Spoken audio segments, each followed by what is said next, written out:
तिकडे उदय सामंत यांच्या नीलम शिर्के यांच्या नाटकाच्या संस्थेनं म्हणजेच बाल रंगभूमी परिषद संस्थेकडून बालनाट्य ही शासकीय स्पर्धा हायजॅक केली असा आरोप राष्ट्रवादीच्या बाबासाहेब पाटील यांनी केला होता।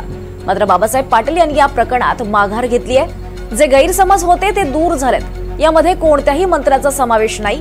पुढच्या आठवड्यात या संदर्भात बैठक आहे, तेव्हा चर्चा होईल आणि काही गोष्टी समोर येतील असं स्पष्टीकरण बाबासाहेब पाटील यांनी दिलं आहे।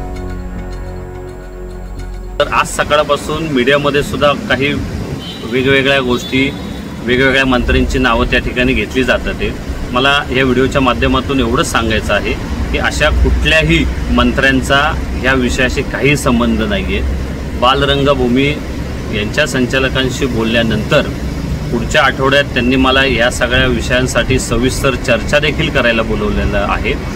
माझ्यासहित महाराष्ट्रातले इतर देखील काही नाट्यकर्मी आहेत, नाट्यसंस्था आहेत, यांना घेऊन मी त्या मीटिंगला जाणार आहे। वळत पुढच्या बातमीकडे, राज्याचे मुख्यमंत्री देवेंद्र फडणवीसांनी 2029 पर्यंत आपण आपल्या पदावर कायम राहणार असल्याचा मोठा दावा केलाय।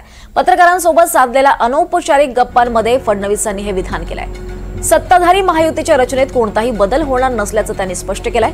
म्हणजे येत्या काळात महायुतीचा पार्टनर बदलणार नाही असंही देवेंद्र फडणवीस म्हणाले।